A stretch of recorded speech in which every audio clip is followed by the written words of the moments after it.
La psicología aplicada. Esta sección es un extracto de psicología aplicada.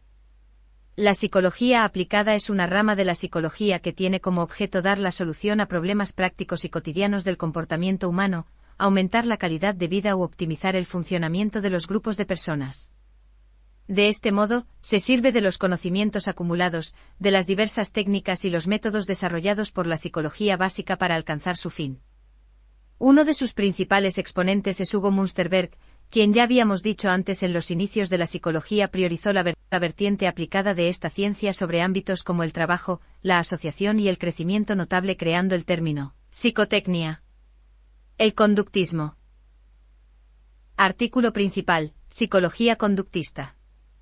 La psicología conductista norteamericana se forjó como una disciplina naturalista con inspiración en la física, en oposición a la psicología fundada por Wundt, quien en 1879 creó el primer laboratorio en Alemania. Se caracteriza por recoger hechos sobre la conducta observada objetivamente y a organizarlos sistemáticamente, elaborando teorías para su descripción, sin interesarse demasiado por su explicación.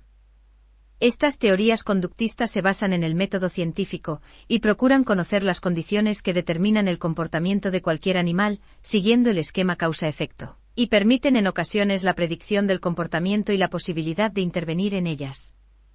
Es una psicología que se orienta más hacia la producción tecnológica.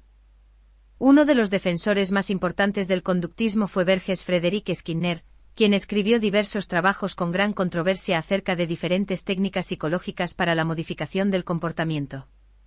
Una de sus principales técnicas fue el condicionamiento operante, forma de aprendizaje a consecuencia de estímulos reforzadores del ambiente. El fin de las teorías de Skinner era crear una sociedad en completa armonía. La mayor parte de los estudios se realizan en seres humanos. No obstante, es habitual que la psicología experimental realice estudios del comportamiento animal, tanto como un tema de estudio en sí mismo, cognición animal, etología, como para establecer medios de comparación entre especies, psicología comparada, punto que a menudo resulta controvertido por las limitaciones evidentes derivadas de la extrapolación de los datos obtenidos de una especie a otra. La tecnología computacional es otra de las metodologías utilizadas para elaborar modelos de conducta y realizar verificaciones y predicciones. La psicología de la Gestalt. Artículos principales, psicología de la Gestalt y terapia Gestalt. El surgimiento en Alemania de la Gestalt como teoría psicológica completa el panorama de la psicología centroeuropea, junto al estructuralismo, el funcionalismo, que nacieron hacia finales del siglo XIX y principios del siglo XX, y particularmente junto al psicoanálisis. Con fuerte acento en el idealismo trascendental kantiano, la Gestalt referirá la organización de la percepción en el sujeto a un marco estructurador de lo real a priori, esto es, independientemente de la experiencia. La noción de Gestalt es introducida por Christian von Ehrenfels en 1890, como forma, estructura. Eso significa, justamente, la palabra Gestalt en alemán, al descubrir que una misma melodía podría ser tocada sobre distintas notas, al tiempo que las mismas notas en distinto orden daban lugar a una tonada distinta. Siendo que la tonada se da a la percepción, sucede que la totalidad estructural, o sea, la forma, la pone el sujeto. De acuerdo con Kurt Kofka, 1935, la aplicación de Gestalt significa determinar qué partes de naturaleza pertenecen a todos funcionales, para descubrir su posición en ellos, su grado de independencia relativa y la articulación de grandes todos en subtodos. La fórmula fundamental de la teoría Gestalt puede ser expresada de la siguiente forma. Hay todos cuyo comportamiento no está destinado por sus elementos individuales, sino donde los procesos parte se encuentran determinados por la naturaleza intrínseca del todo. Es la esperanza de la teoría Gestalt el determinar la naturaleza de tales todos. El cognitivismo. Artículo principal, psicología cognitiva. La psicología cognitiva es una escuela de la psicología que se encarga del estudio de la cognición, es decir, de los procesos mentales implicados en el conocimiento. Se define a sí misma como heredera de la ciencia fundada por Wundt, Leipzig, 1879, y está enfocada en el problema de la mente y en los procesos mentales.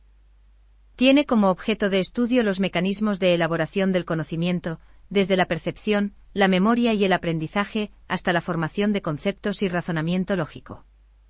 Lo cognitivo se refiere al acto de conocimiento en sus acciones de almacenar, recuperar, reconocer, comprender, organizar y usar la información recibida a través de los sentidos. Metodológicamente, más que en la experimentación como el conductismo, se ha apoyado en modelos también computacionales e informáticos para llegar a la explicación de los diversos procesos cognitivos que son de su interés. La investigación cognitivista en los campos del juicio y de la toma de decisiones han tenido un gran impacto en otras disciplinas como la economía, véase Daniel Kahneman, 2006.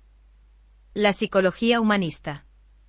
Artículo principal, Psicología humanista.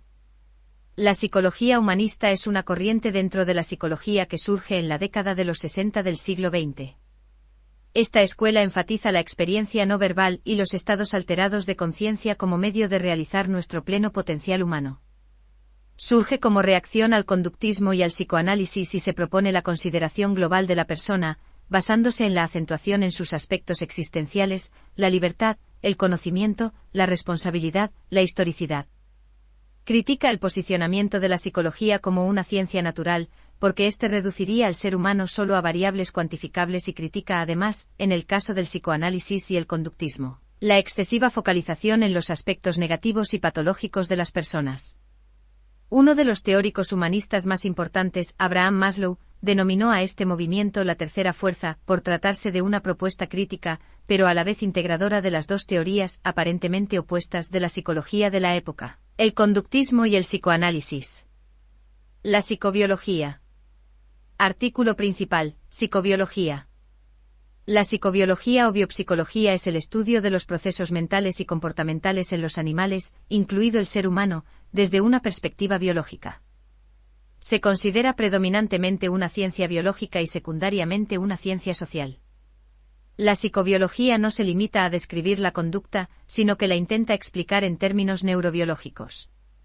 De acuerdo a Pinel y Barnes, 2021, la psicobiología incluye a las siguientes subdisciplinas: psicología fisiológica, psicofarmacología, neuropsicología, psicofisiología, neurociencia cognitiva y psicología comparada, cognición animal.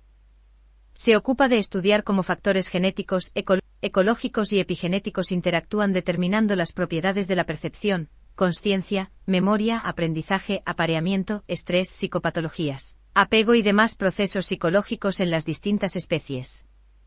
Los psicobiólogos estudian procesos y funciones como la percepción del color en las aves, la memoria en los moluscos y peces o las emociones en los seres humanos, entre otras. Psicología básica. La psicología básica es la parte de la psicología que tiene como función fundamental la recopilación y organización estructurada de conocimientos nuevos acerca de los fundamentos de actuación de los procesos psicológicos básicos, como la percepción, la atención, la memoria, el lenguaje, el aprendizaje, el razonamiento y la resolución de problemas. Por otra parte, la psicología aplicada, ver más adelante, busca solucionar problemas prácticos por medio de la aplicación y la transformación a diferentes contextos de los conocimientos generados por la psicología básica. La psicología, por abordar al individuo humano, constituye un campo de estudio intermedio entre lo biológico y lo social.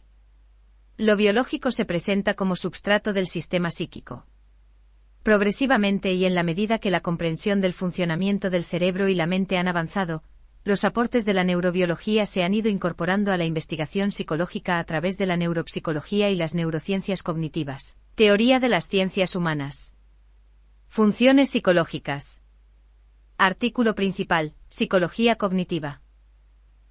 Tradicionalmente estas funciones han sido estudiadas por la psicología cognitiva y se han planteado para cada uno diferentes modelos que explican sus mecanismos a la base. Pero al menos en su definición, se puede describir lo siguiente. Atención, comprendida como el mecanismo mediante el cual el ser humano hace conscientes ciertos contenidos de su mente por encima de otros, que se mantienen a un nivel de consciencia menor. El estudio de la atención ha desarrollado modelos para explicar cómo un organismo dirige este proceso de focalización consciente de varios objetos en forma simultánea o secuencial. Una de las principales preguntas en el estudio de la atención es sobre la utilidad de este mecanismo y su relación con el estudio del aprendizaje y la conciencia. Percepción, entendida como el modo en que el cuerpo y la mente cooperan para establecer la conciencia de un mundo externo. Algunas de las preguntas en el estudio de la percepción son: ¿cuál es la estructura mental que determina la naturaleza de nuestra experiencia? ¿Cómo se logran determinar las relaciones entre los elementos percibidos? cómo discriminamos entre los distintos elementos para nombrarlos o clasificarlos, cómo se desarrolla durante el ciclo vital esta capacidad, etc. Memoria, proceso mediante el que un individuo retiene y almacena información, para que luego pueda ser utilizada. Permite independizar al organismo del entorno inmediato, es decir, de la información existente en el momento, y relacionar distintos contenidos. El estudio de la memoria ha intentado comprender la forma en que se codifica la información, en que se almacena, y la manera en que se recupera para ser usada. Pensamiento, de ser definido como el conjunto de procesos cognitivos que permiten al organismo elaborar la información percibida o almacenada en la memoria. Este ámbito ha implicado clásicamente el estudio del razonamiento y la resolución de problemas. Lenguaje, se puede definir como un sistema representativo de signos y reglas para su combinación, que constituye una forma simbólica de comunicación específica entre los seres humanos. En relación a este tema, la investigación ha girado en torno a preguntas como: ¿qué tipo de reglas se establecen para el manejo del lenguaje? ¿Cómo se desarrolla el lenguaje en el transcurso del ciclo vital? ¿Qué diferencias hay entre el lenguaje humano y la comunicación en otras especies? ¿Qué relación existe entre lenguaje y pensamiento? Aprendizaje. El aprendizaje ha sido definido por la psicología como un cambio en el comportamiento, no atribuible al efecto de sustancias o estados temporales internos o contextuales. La capacidad de aprender permite al organismo ampliar su repertorio de respuestas básicas, estando el sistema nervioso humano particularmente dotado de una plasticidad notable para generar cambios y aprender nuevos comportamientos. El aprendizaje es un metaproceso psicológico en el que se ven implicados el lenguaje, el pensamiento, la memoria, la atención, etc. Es para la psicología una de las principales áreas de estudio y aplicación, al responder a uno de los llamados conceptos centrales de la disciplina: la generación de cambio en los sistemas individuales y colectivos. Esta define procesos de aprendizaje conductual y procesos de aprendizaje cognitivo, según impliquen un cambio en la conducta o un cambio en el pensamiento. Psicología del aprendizaje. Artículo principal: Psicología del aprendizaje. La psicología del aprendizaje se ocupa del estudio de los procesos que producen cambios relativamente permanentes en el comportamiento del individuo. Aprendizaje. Es una de las áreas más desarrolladas y su estudio ha permitido elucidar algunos de los procesos fundamentales involucrados en el aprendizaje como proceso completo. Aprendizaje vicario. Condicionamiento clásico. Condicionamiento operante. Habituación. Sensibilización. Básicamente existen dos teorías que explican el aprendizaje tanto humano como animal: el conductismo y el constructivismo, ver constructivismo, también conocido como cognoscitivismo. Se diferencian en las suposiciones iniciales que consideran como ciertas y que utilizan como base de sus teorías. En el conductismo se consideran dos principios. El principio de equipotencia, que afirma que los procesos de aprendizaje animal y humano son los mismos. El principio de fidelidad, según el cual los registros sensoriales son copia fiel de la realidad. Un principio de origen empírico. Véase empirismo. Los constructivistas, en cambio, niegan ambos principios e incluyen los factores cognitivos, socioculturales y emocionales como determinantes de las conductas. Entre ellos se destacan los piagetianos, seguidores de las enseñanzas de Jean Piaget, quienes hablan del principio de asimilación-acomodación como determinante del aprendizaje, según el cual cada individuo asimila un nuevo conocimiento según su estructura cognitiva acomodándolo a los conocimientos previos. Eso explicaría por qué distintas personas aprenden diferentes cosas a partir de los mismos estímulos. La psicología del aprendizaje cobra una gran importancia en la educación. Docentes y pedagogos deben considerar aspectos tan importantes como la motivación, los intereses, las expectativas y necesidades de los estudiantes.